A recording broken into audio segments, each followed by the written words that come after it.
వైఎస్ఆర్ జిల్లాలో ఉన్న పరిశ్రమలు సైతం వెళ్లిపోయే పరిస్థితిని తెస్తున్నారన్నారు Jammalamadugu BJP MLA Adinarayana Reddy.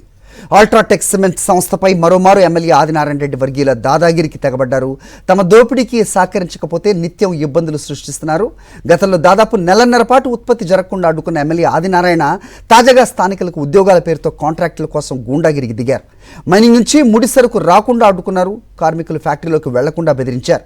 Cement లారీలు బయటకు వెళ్లకుండా గేటుకు అడ్డంగా టెంట్లేశారు. ప్రస్తుతం ఉన్న కాంట్రాక్టర్లు రద్దులు చేసి అన్నీ తమకే ఇవ్వాలని హుకుం జారీ చేశారు.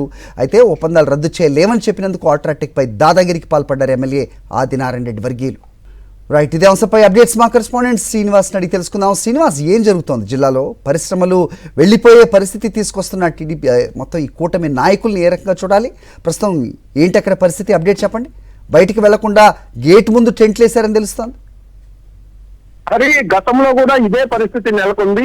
దాదాపుగా ముఖ్యమంత్రి దగ్గర కూడా ఈ పంచాయతీ జరిగిన నేపథ్యంలో ఆయన కూడా సీరియస్ యాక్షన్ తీసుకోకపోవడం, ఉన్న పరిశ్రమలను బయటికి పోయేలాగా వాళ్ళని ఇబ్బందులకు గురి చేసి ఉత్పత్తులను ఆపేసే పరిస్థితికి తీసుకొస్తున్నారు. వాస్తవంగా స్థానికుల పేరుతో అన్ని కాంట్రాక్టులు తమకే ఇవ్వాలనేటువంటి ఒక డిమాండ్ ని గతం నుంచి తీసుకొచ్చి ఎవరు అంటే గతంలో సంబంధిత కంపెనీ వేరే వాళ్ళతో కాంట్రాక్ట్ చేసుకొని ఉంటుంది. ఒప్పందాలు జరిగిన తర్వాత వాటిని మధ్యలో రద్దు చేసుకునే అవకాశం ఉండదు. అయినప్పటికీ వాటిని రద్దు చేసి మాకు ఇవ్వాలి అని చెప్పేసి వీళ్ళు డిమాండ్ చేసుకునే పరిస్థితి ఉంది. అంతేకాకుండా అసలు పూర్తి స్థాయిలో అల్ట్రాటెక్ సిమెంట్ మీద ఒక కక్ష కట్టినట్టుగా వ్యవహరిస్తున్నటువంటి పరిస్థితి స్పష్టంగా కనిపిస్తుంది. గతంలో ఏదైతే మైనింగ్ ప్రాంతం నుంచి ఫ్యాక్టరీలోకి వచ్చేటటువంటి ముడి సరుకుని అడ్డుకున్నారు. ఇప్పుడు కూడా అదే పరిస్థితిలో ముడి సరుకుని లోపలికి రాకుండా అడ్డుకోవడంతో పాటు ఆల్రెడీ ఏదైతే ఉత్పత్తి అయినటువంటి సిమెంట్ ని బయటకు పోనీయకుండా సిమెంట్ లారీలను కూడా గేటుకి అడ్డంగా ధర్నా పేరుతో అడ్డుకుంటున్నటువంటి పరిస్థితి ఉంది. మరోవైపు కార్మికులు ఎవరైతే పని చేయడానికి లోపలికి వెళ్తారో వీళ్ళందరినీ కూడా లోపలికి వెళ్ళనీయకుండా అడ్డుకుంటున్నటువంటి పరిస్థితి కూడా స్పష్టంగా కనిపిస్తుంది. వీళ్ళు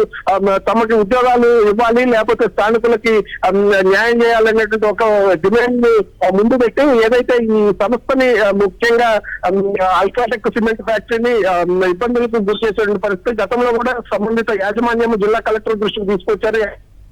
సమయంలో ఏదైతే మైనింగ్ నుంచి అడ్డం పెట్టినటువంటి వాహనాలు తీసేయించి ఎస్పీ చర్యలు తీసుకున్నారు. ఈసారి అది కూడా లేదు. ఎందుకంటే రీసెంట్ గా ముఖ్యమంత్రి చంద్రబాబు నాయుడిని కలిసి వచ్చిన తర్వాత ఏదైతే జమ్మలమడుగు బీజేపీ ఎమ్మెల్యే ఆదినారాయణ రెడ్డి వర్గీయులంతా కూడా ఈ కార్యక్రమానికి దిగారు. అక్కడి నుంచి అష్యూరెన్స్ వచ్చింది అని చెప్పేసి వాళ్ళు మర్మగర్భంగా చెప్తున్నటువంటి పరిస్థితి ఉంది. మొత్తం మీద అయితే ఇక్కడ ఉన్నటువంటి కాంట్రాక్టర్ని కూడా తమకే కావాలనేటువంటి డిమాండ్ గానీ ఒక జులుం ప్రదర్శిస్తున్నారు. దీంతో కొద్ది రోజులు క్రితం జరిగినటువంటి ఈ సంఘటన మొత్తం మళ్ళీ ఉత్పత్తి ప్రారంభమైంది అనుకున్న నేపథ్యంలో మళ్ళీ ఈ విధంగా చేయడంతో అసలు కంపెనీలు జిల్లా నుంచి పక్కకు వెళ్ళిపోయేటువంటి పరిస్థితి అయితే స్పష్టంగా కనిపిస్తుంది. వాళ్ళు తీవ్రమైనటువంటి ఇబ్బందులు పడుతున్నటువంటి నేపథ్యం కూడా మనకి కనిపిస్తుంది. హరి, రైట్ శ్రీనివాస్.